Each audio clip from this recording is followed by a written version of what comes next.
Itinturing po ng Philippine Coast Guard na paglabag sa soberanya ng Pilipinas ang pangharas ng China sa mga barko ng BFAR malapit sa Pag-asa Island kahapon. 3 barko ng Pilipinas ang binomba ng tubig. Saksi, si Bam Alegre. Pasado alas 8 ng umaga nang salubungin ng mga barko ng China ang mga barko ng Bureau of Fisheries and Aquatic Resources o BFAR sa Sandy Cay. Nasa loob ito ng 12 nautical mile territorial sea ng Pag-asa Island na bahagi ng Palawan. Ibig sabihin bahagi ito ng teritoryo ng Pilipinas. Pero walang ligtas ang BRP Datu Pagbuaya sa pang-water cannon ng CCG vessel 21559. Binanggapan ito ang likurang bahagi ng barko ng BFAR. Hindi naman nasaktan ng crew pero bahagyang napinsala ang barko. Maya-maya pa ang sinasakyan namin BRP Datu Sanday ang pinuntirya ng mga barko ng China Coast Guard at Chinese Maritime Militia. Nakailang maniobra at pihit na yung ating barko at patuloy pa rin tayo naharangan tulad nitong Chinese Maritime Militia vessel sa ating likuran. Ang dahilan ng pagharang itong Sandy Cay sa ating likuran, isa sa mga binabantayan nating teritoryo dito sa West Philippine Sea. Habang umuusad ang BRP Datu Sanday, sinimulang buksan ng China ang kanilang mga water cannon. May water cannon pati ang Chinese Maritime Militia. Hindi nagpatinag dito ang BFAR at nagsagawa ng mga radio challenge. Stop this unsafe maneuver and do not interfere with this legal patrol. Over. This is China Coast Guard vessel, Southern vessel.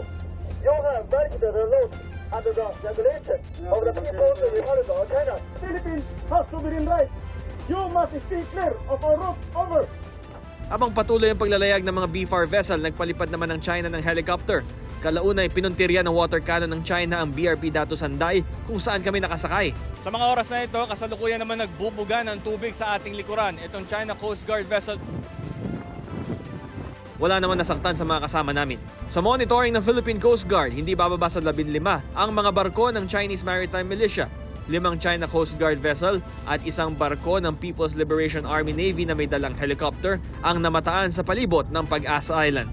Ayon sa PCG, bukod sa BRP Datu Pagbuaya at BRP Datu Sanday, binomba rin ng tubig ang BRP Datu Bangkao. Yesterday, we don't have Coast Guard vessel in Pag-asa. We have BRP Melchora Aquino patrolling the vicinity of Skoda Shoal yesterday.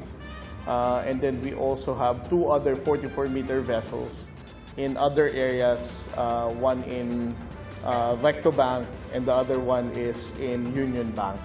So when that incident happened, the Coast Guard is not there. But I would like to reiterate that these BFAR vessels, there are Coast Guard crew on board.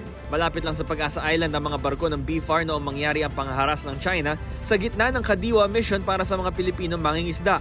1.8 nautical miles o mahigit 3 kilometro lang ang layo ng mga barko sa isla. Maituturing na raw itong paglabag sa soberanya ng Pilipinas. This is the closest that the Chinese Coast Guard harassed and bullied BFAR vessel. It only has a distance of 1.6 to 1.8 nautical miles. Yes, very close to Pag-asa Island. They were sometimes focusing only on Pag-asa case. Ayon sa National Maritime Council, maghahain ng karampatang diplomatic action ng Pilipinas kaugnay ng insidente.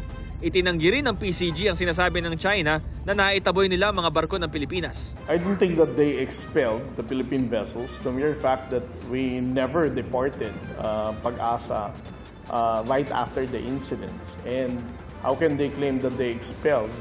As I said, the presence of the Coast Guard, the Armed Forces of the Philippines remain to be in Pag-asa.